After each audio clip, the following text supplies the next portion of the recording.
Two of the most fun cities in America are right here in southern Wisconsin. We'll tell you where and why up next. Your real estate news starts now.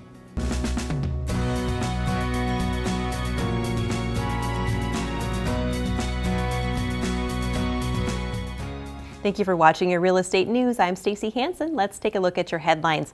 Plans for a large hotel in downtown Milwaukee now depend on expanding the neighboring Wisconsin Center convention facility. According to the Milwaukee Journal-Sentinel, that plan is one of two submitted for the site just south of the Wisconsin Center and west of Grand Avenue Mall. Jackson Street Holdings LLC submitted a proposal for the Nexus development. It would include 3 hotels totaling over 500 rooms and over 100,000 square feet of meeting room and exhibit space, according to the Journal. Marcus Hotels and Resorts, Inc. has also submitted a proposal to expand the Wisconsin Center. The city listed the parcel for sale in June, hoping to attract investors with a proposed streetcar expansion and Bucks Arena, in addition to other projects nearby on downtown Milwaukee's west side, according to the Journal. Construction of a $110 million air pollution control system has begun on one of the 2 coal-fired generators at the Columbia Power Plant near Portage. According to the Wisconsin State Journal, the system is being built at Unit 2 to cut down nitrogen oxide levels by at least half. The system works by injecting ammonia into gases leaving the boiler. This converts the nitrogen oxides into harmless nitrogen and water. Nitrogen oxide is thought to contribute to smog and acid rain. Construction started over the summer, and the Journal reports that it's scheduled to be completed by the end of 2018. Systems to reduce mercury and sulfur dioxide levels have already been added to Units 1 and 2 at Columbia. Those were completed in 2014, according to the Journal. Madison, Wisconsin is the 29th most fun city in all of America. That's according to WalletHub's analysis of 2016's most fun cities in the United States. WalletHub.com compared the 150 most populated cities across 3 categories: entertainment and recreation, nightlife and parties, and costs. They looked for cities that have a little bit of everything for everyone, from number of restaurants and movie theaters to hiking trails to sports venues and gyms. They also looked at average cost for tickets, pizzas, burgers, and alcoholic beverages. Madison did very well in the nightlife, entertainment, and recreation categories, but scored a little lower on costs. Again, Madison scored as the 29th most fun city, while Milwaukee wasn't too far behind as the 52nd. It's probably not too big a surprise, though, that Las Vegas came in as the #1 most fun city in America, followed by Orlando, Florida. Don't go away. We'll have more real estate news right after this.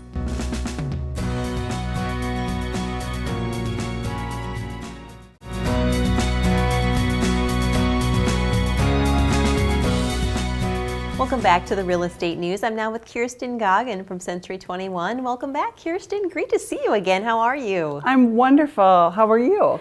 Doing great. Now, I'm wondering about that Timber Lane listing that you have. How's that doing? You know, we've had a lot of activity. We've had one offer, didn't quite come to terms on it, but seller is motivated. So we just reduced $10,000, so it's now at $365. Wow. And fabulous property. We've got quite a few second showings. So this recent reduction, we just did it. So we might have an offer, but nothing in hand yet. So we do have an open house this Sunday, October 2nd from 1 to 3. However, it might be gone by then, who knows. But if you're interested, get in there and see it. It's a fabulous property. 4 bedrooms, 3.5 baths, over 6.5 acres. It's just so many features.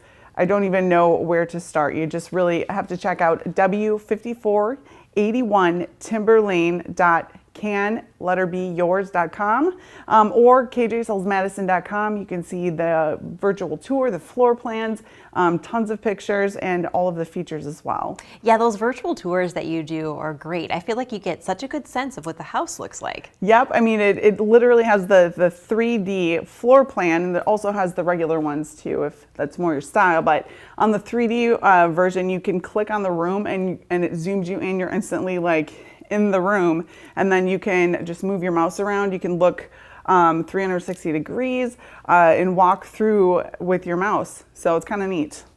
Yeah, that's so great because I feel like that way you get a sense of whether you even want to come and look at the house in person, and you can really see a lot about the house that way. So what else do you have going on? Do you have any specials going on right now for fall? I do. If you meet with me and list before the end of the year, I will upgrade your package. Now, all of my packages, again, come with a professional photography. You get your own commercial right here on Channel 57.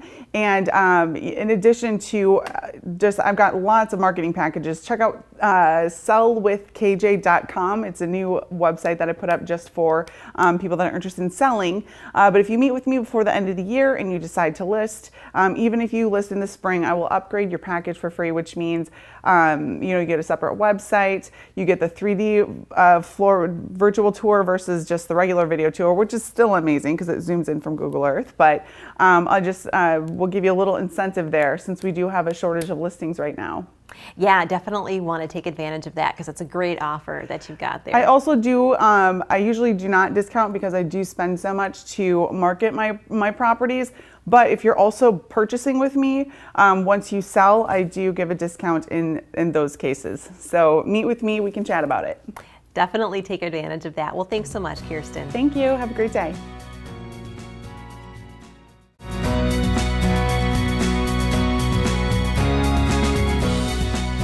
Welcome back to the Real Estate News. I'm now with Becky Anderson with Traceta on the Water. Welcome back, Becky. How are you doing today? I'm doing good, Stacy, except for the weather out there. It's pretty crappy. Yeah, October is hit or miss, it seems like. So what kind of specials do you have going on?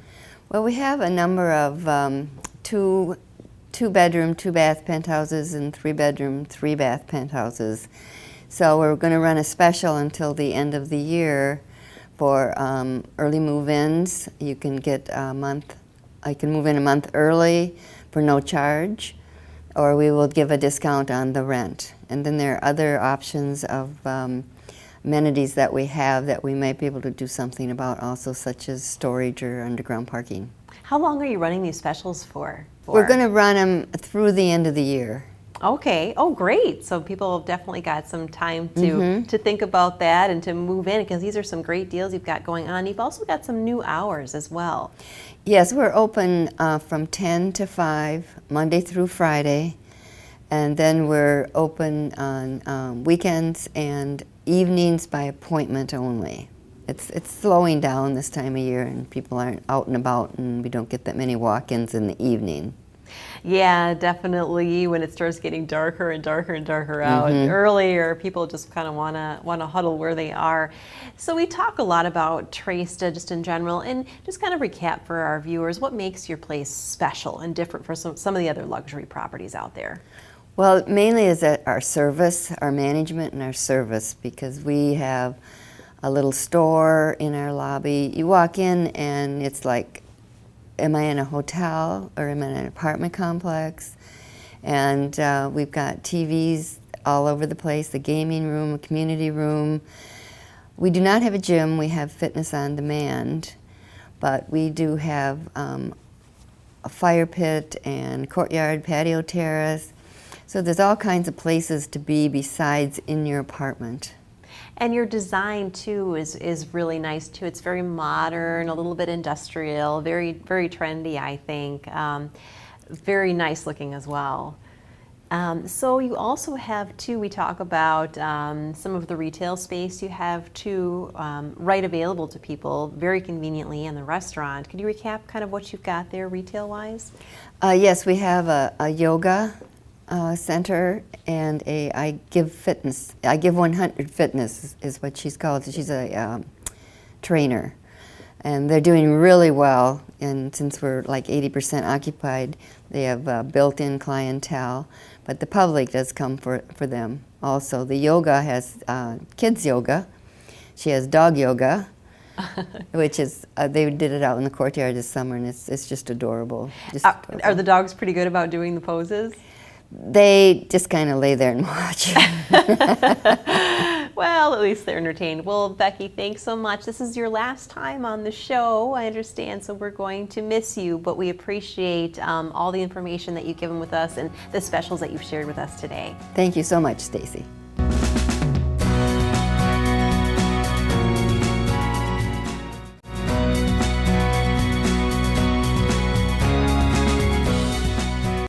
Welcome back to the Real Estate News. I'm now with Dondi Zombet-Falvey. She's the lead designer from Bella Domicile. Welcome, Dondi. So nice to have you here. So tell us a little bit about first just what you do there at Bella Domicile. I appreciate that.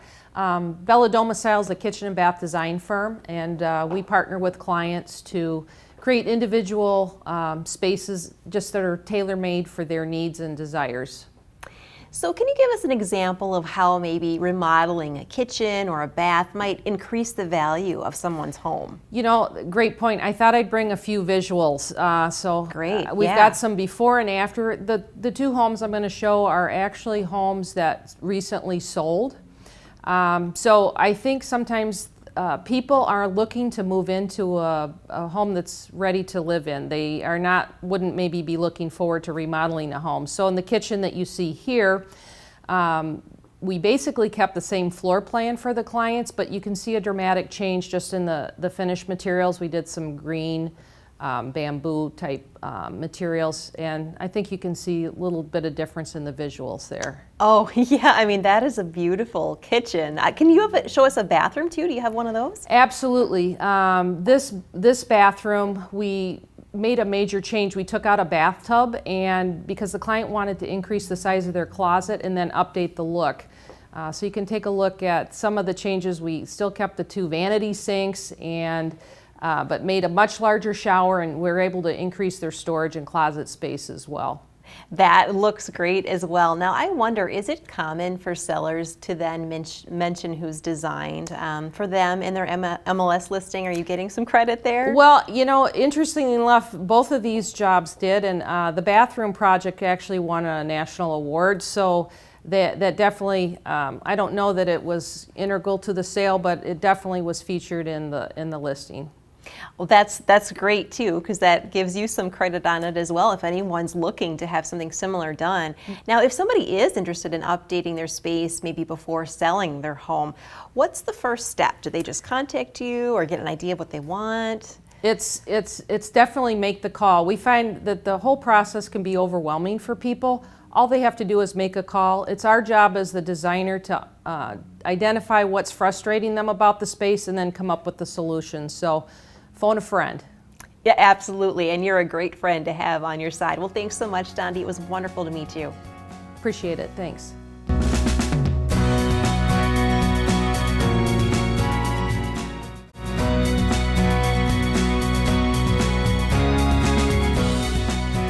Welcome back to the Real Estate News. I'm now with Andrew Kimball. He's the owner of Kimball Realtors. Welcome back, Andrew. How is the market in the Wisconsin Dells area right now? You know, it's actually starting to slow down a little bit. I think part of the problem is, though, we really don't have enough inventory, so some of the buyers have kind of stopped their searches. So if we could get more homes listed, I think it would stay really busy. It's been just an absolutely great year up there. That's good to hear. Now, this time I'd like to talk a little bit about the behind-the-scenes stuff, about maybe people that are looking for a career in real estate, maybe with you or with someone else. Is this a good time to start doing that? Well, I think it is. This time of year, oftentimes realtors will kind of scale back a little bit, but for the realtors that are willing to work hard, there's really a great time of year. There's plenty of places to be listed and houses to be sold any time of the year for the realtors that are really willing to work hard and get out there and work for them. Now, is Kimball looking for more realtors? Yes, we would actually like to bring on 2 or 3 more realtors. If we can find some quality realtors that meet our standards, we'd love to bring them aboard onto our team. So what do you look for in a real estate agent? What should somebody be shooting for? Sure. Well, when I talk to someone about coming on board with our company, I let them know what our vision is for our company and for real estate in general. And, you know, we believe in honesty and integrity and always putting the client's needs first. And we look for realtors that look for those same types of quality, that want a career in real estate, and we're willing to do that. And those are great things to look for just in general too.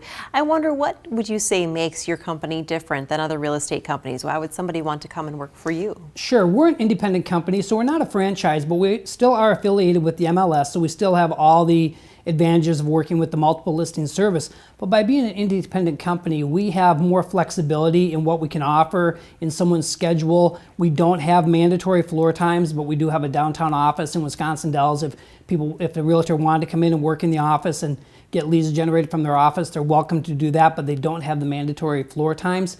And we believe in working as a team so that everyone on our team is working together to get results for everybody. And that's kind of one of the main focuses is the teamwork of Kimball Realtors. Yeah, and your teamwork over there is great. Now, just in general, what are the requirements to become a real estate agent again?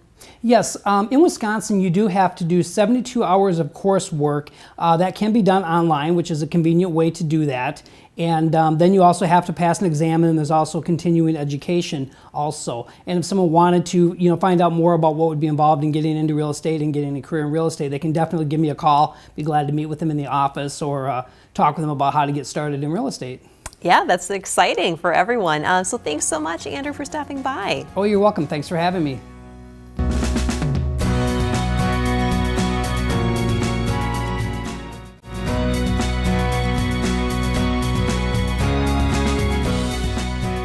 And welcome back to the Real Estate News. Realtor.com recently released their 2016 Hottest Zip Codes report, and the finding was that millennials are actually playing a huge role in these hottest zip codes. So joining us today is actually Jonathan Smoke. He's the chief economist for Realtor.com. Welcome, Jonathan. Thank you for joining us today. Thanks for having me, Stacy. So what are some of your big findings from this report? Well, we were looking at what are the areas of the country, and we looked at it by zip code because that's really much closer to the neighborhoods that real people make decisions about where they want to live. And we looked at how quickly inventory was moving and how popular listings were on Realtor.com to define hotness. And this year, what emerged from analyzing the top markets in the country was that we saw three themes. Number one, we saw areas of the country that are definitely seeing significant economic growth, and that is producing much more jobs in those areas, and those areas also have much lower levels of unemployment. And so that leads to people literally being in a better position to be able to buy a home financially, but also gives them confidence that their conditions and their aspects for the future are very bright. The second theme that we saw in the markets was affordability. And so we tended to see either markets that were more affordable than prices are nationally, or within their broader market, suburbs or neighborhoods that tended to be a little bit more affordable to that local market, being a significant part of especially young people being able to get into the market. And then finally, that third piece is the millennial generation. They're the largest generation in history. They have been slower to get into home ownership, in part because of the economy that we've lived through over the last several years. But now their conditions are improving. We're seeing them in huge numbers. 4.4 million people will turn 30 this year, and that was in fact the median age for a millennial homebuyer last year. And we're seeing them play a big role nationwide, but especially in these hottest markets. And by the way, that's true for Madison as well. Was that surprising when you saw that millennials were playing such a big role in this? It's not surprising. We predicted it. I would say it was relieving, a relief to see it, because it's what should be happening. And it really confirms that we're on the very leading edge of what's going to be a demographic that's going to drive the housing market, not just now, not just next year, but for the next 10 to 15 years. So we're broadcasting out of South Central Wisconsin. So I was wondering where Wisconsin is fitting in. Do we have any hot zip codes? So we ranked every zip code in the country, and your hottest zip code, 53714 in Madison, ranks officially as number 128. So it's outside of the top 20, but considering there are 33,000 zip codes in the United States, that's a pretty respectable position for a very healthy housing market. Well, that's great news. So what were let's say your top 5 markets then? So number 1 in the country is a suburb of Fort Worth, Texas. It's called Watauga. It has all of those attributes that we were talking about driving the market in significant numbers, and that's why it made number 1. Number 2 is Pleasant Hill, California, which is a suburb of San Francisco. It's a bit of a contrast, especially up against number 1, because there the median prices are close to $650,000. So affordability sounds like it would be a challenge, but actually when you understand the broader context of San Francisco, where the median price is almost twice that amount in Pleasant Hill, relative affordability is driving some of the attraction there. And they actually led the charts in the price increases and have been for the last couple of years in Northern California. Number 3 on the list is a suburb of Denver, and that area in particular has been a place that has led the country in job creation over the last 2 years. And in fact, it has seen the fastest moving inventory of any place in the country. That area of North Glen specifically has seen inventory move a median of 11 days this year. And that's the median, so that's the middle point. And you can really understand that that literally means that half of the homes in less than a week are sold when they first come onto the market, which is pretty impressive. Number 4 is Colorado Springs, which has very similar dynamic to Denver, though it's more affordable and there are even more millennials participating in that market. And number 5 is San Antonio, the most affordable market in the country, and it also is seeing millennials in large numbers in that market. So I'm wondering what the forecast is for maybe next year. Is it too soon, or do you have some thoughts about where the market's headed?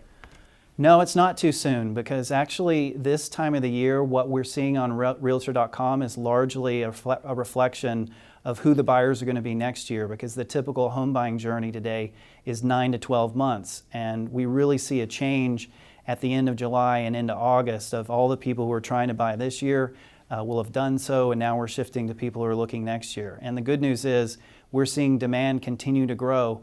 And we're expecting, and all the forecasts that I've reviewed from other people, like from the National Association of Realtors, indicate a similar expectation of growth on top of the growth that we've experienced this year. The biggest challenge is likely to be inventory, as it has been this year. So to the consumers that are thinking about buying, plan on starting early. And in fact, if you're in a financial position, it'll be much better for you to be trying to buy in the market this fall or winter as opposed to waiting until next spring. Great sound advice. Well, thanks so much for joining us today, Jonathan. Thanks for having me, Stacy.